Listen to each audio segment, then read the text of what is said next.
Bonsoir à tous, bienvenue, nous sommes le jeudi 4 octobre. Aujourd'hui, les évêques du Canada ont rendu public un document concernant la protection des personnes mineures contre les abus sexuels. Voilà de quoi il s'agit. Un appel aux fidèles catholiques du Canada pour la guérison, la réconciliation et la transformation. C'est un document de presque 200 pages. Voici davantage d'informations. D'abord et avant tout, le document s'intéresse aux personnes mineures et aux adultes vulnérables que les évêques du Canada désirent protéger contre la violence sexuelle. En plus d'une formulation claire des procédures à suivre dans les affaires d'abus sexuels, les évêques présentent 69 recommandations inspirées de leur expérience. La principale de ces leçons est que les victimes doivent venir en premier. Le document vise non seulement à donner des conseils, mais aussi à stimuler une transformation culturelle des attitudes concernant les abus sexuels. Les nouvelles lignes directrices s'appliquent à tous les membres du clergé catholique, évêques, prêtres, diacres, membres des communautés religieuses et personnels laïcs.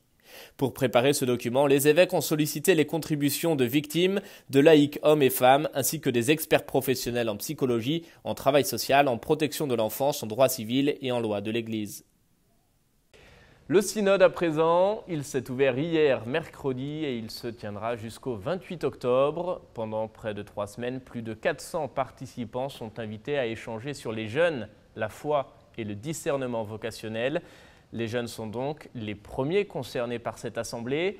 Une quarantaine de jeunes sont invités à s'exprimer à l'intérieur même du synode, mais les autres, depuis l'extérieur, n'ont pas moins de choses à dire. On écoute un témoignage recueilli à Rome par Vatican Media.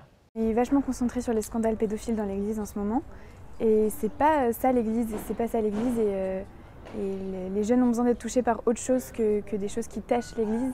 Et l'Église a un message plus important à apporter. Et je pense que l'ouverture de synode en ce moment, c'est intéressant parce que justement ça ouvre d'autres questions qui touchent les jeunes. J'aimerais bien que l'Église nous donne des outils pour toucher les jeunes qui se posent des questions dans leurs études, qui sont perdus, qui ne sont pas catholiques forcément.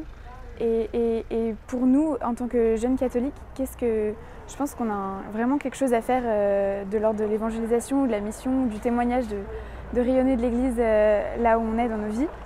Et que l'Église nous donne des outils pour répondre à ces questions-là, pour répondre aux questions de nos amis, des autres étudiants. Et depuis Rome, direction maintenant la Terre Sainte, à Bethléem précisément. C'est là que sont arrivées les reliques de Saint Jérôme.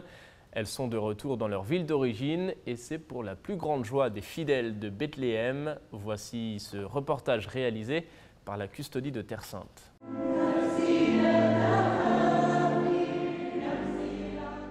Après plus de 1000 ans de présence de Saint Jérôme à Rome, la custodie franciscaine de Terre Sainte et la paroisse latine de Sainte-Catherine ont célébré le retour des reliques à leur lieu d'origine à Bethléem, où le saint a passé 35 ans dans une grotte modeste, proche de celle de la Nativité, se concentrant sur la traduction de la Bible en latin.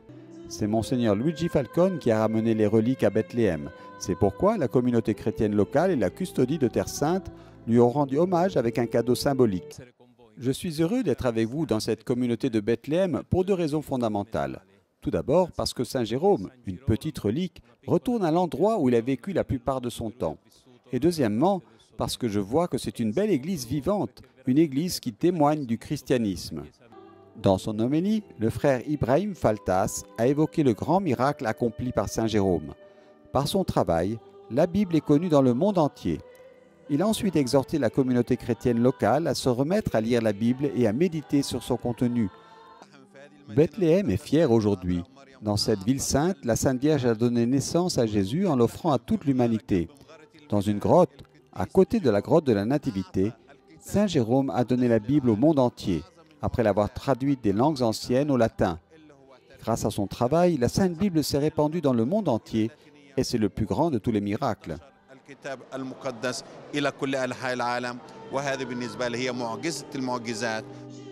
À la fin de la messe, la procession a été suivie d'une méditation et de l'adoration comme action de grâce pour le don de ce grand saint.